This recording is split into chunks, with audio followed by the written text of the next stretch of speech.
Welcome to Virtualize Everything, where we strive to educate and inform our viewers about technology and technology-related topics around the world of virtualization. Tonight's video presentation is going to be another one like the previous video presentation, where we look at passing through storage to a container.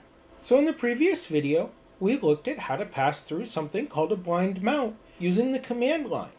I also wanted to look at how to pass through a blind mount using the web interface and highlight some of the other problems that we have with the web interface style of pass-through. Well, they're not necessarily problems, but they can be drawbacks depending on your configuration, and it's good to know what they are and also look at the feature of the blind mount as the web interface presents it. With that, we're at the same Proxmox web interface that we used for that video, and you can see the container that I created during that video. If we look here under resources for that container, you see the mount point that we created in that video, MP0. Let's create another container with a mount point using just the web interface and look at the difference. So we're going to click Create Container.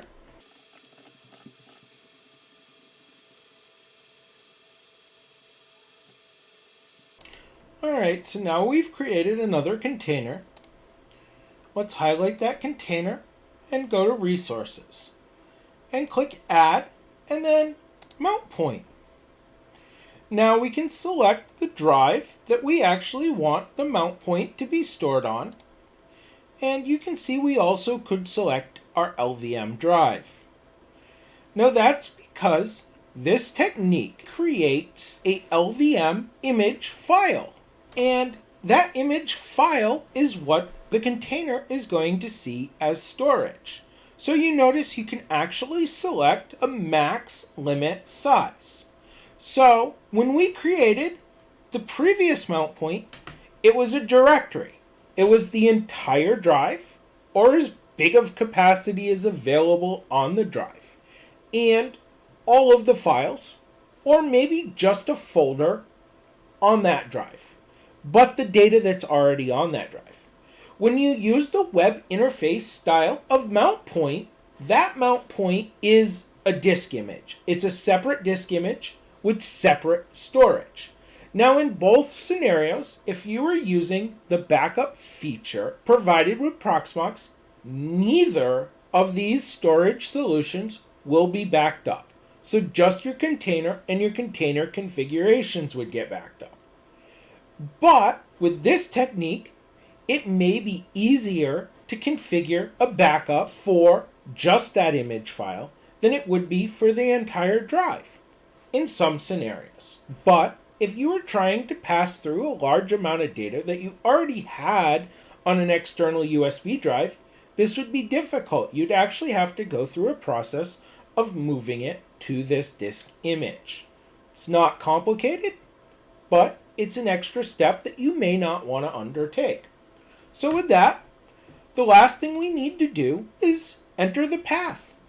And we can just call this test here so it's different from the one on the previous container. So we hit create. Now we've created a mount point on this drive using the web interface.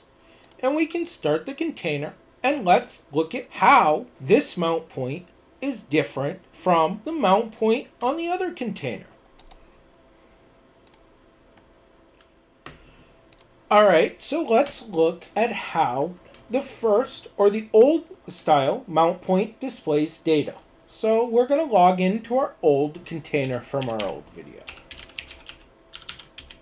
And let's ls.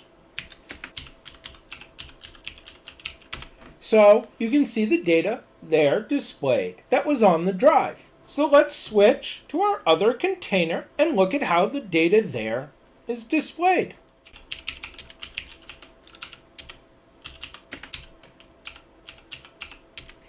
So you can see there is a file there called Lost and Found, but it's a separate image on a separate disk that's ready for your data.